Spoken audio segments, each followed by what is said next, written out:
Jemaat yang dikasihi Tuhan Yesus Kristus, kembali bersama di dalam renungan umat, kita akan berefleksi dan menghayati firman Tuhan saat ini yang diambil dari kitab Mazmur pasal 3 ayat 4, 5, dan 9. Kitab Mazmur pasal 3 ayat 4, 5, dan 9 yang demikian firman Tuhan.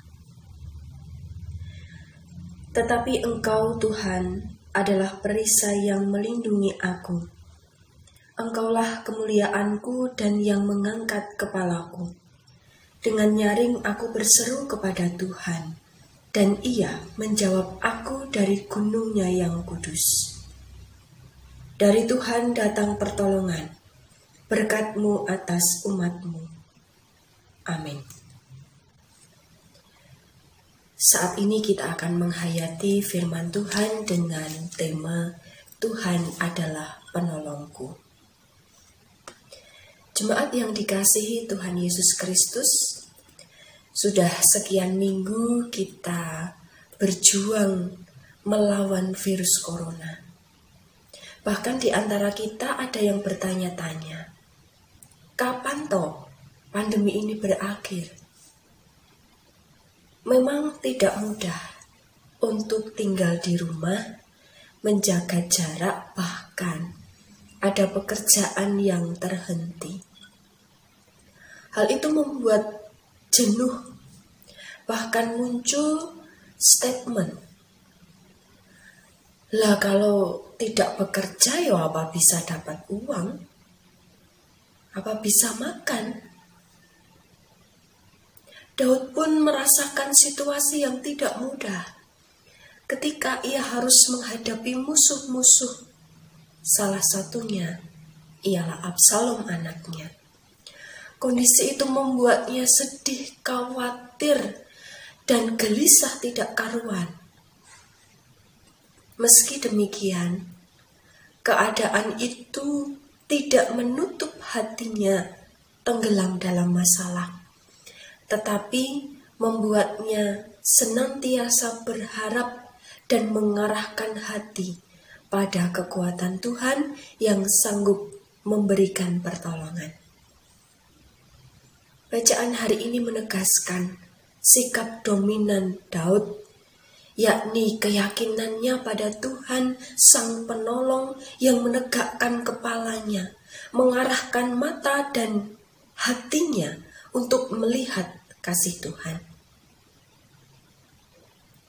Dengan nyaring, Daud berseru dari hati dengan kesungguhan memohon pertolongan Tuhan. Daud yakin kalau Tuhan pasti menjawab dari gunungnya yang kudus. Itu berarti tidak ada batasan ruang maupun keadaan bagi Tuhan untuk mendengar seruan umat-Nya. Jemaat yang dikasihi Tuhan, kalau kita melihat berita korban yang dinyatakan positif corona sudah mencapai ribuan, bahkan yang meninggal sudah ratusan, bukankah itu merupakan kabar yang menakutkan bagi kita? Namun saudara, ingatlah, banyak juga yang sudah disembuhkan. Itu berarti kasih dan pertolongan Tuhan selalu dinyatakan. Maka percayalah dan mintalah pertolongan padanya.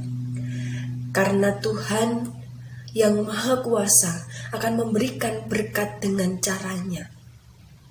Bagi yang merasa khawatir apakah bisa makan, berkat Tuhan itu bisa datang melalui tetangga ataupun saudara yang mengantarkan makanan.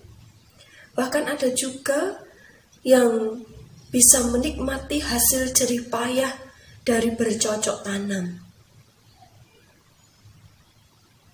Bagi kita yang diberi berkat lebih, kiranya kita juga berkenan untuk berbagi dengan yang lain. Itulah salah satu gambaran kecil dari banyaknya berkat Tuhan yang perlu kita syukuri dan tindakan yang perlu kita upayakan di tengah situasi berat ini. Rumat hari ini mengajak kita berefleksi dari doa dan seruan Daud yang memohon pertolongan Tuhan. Itu dilakukan karena keyakinannya pada Tuhan, Sang Penolong sejati. Kiranya situasi saat ini tidak menjadikan gentar atau putus asa, namun bersama Tuhan kita diteguhkan untuk berharap kepadanya. Maka selamat menghayati pesiarahan iman hari demi hari, meski dalam kondisi yang berat sekalipun. Jangan pernah berhenti berdoa. Berserulah pada Tuhan karena pertolongan datang darinya. Kiranya Roh Kudus menuntun kita semua. Amin.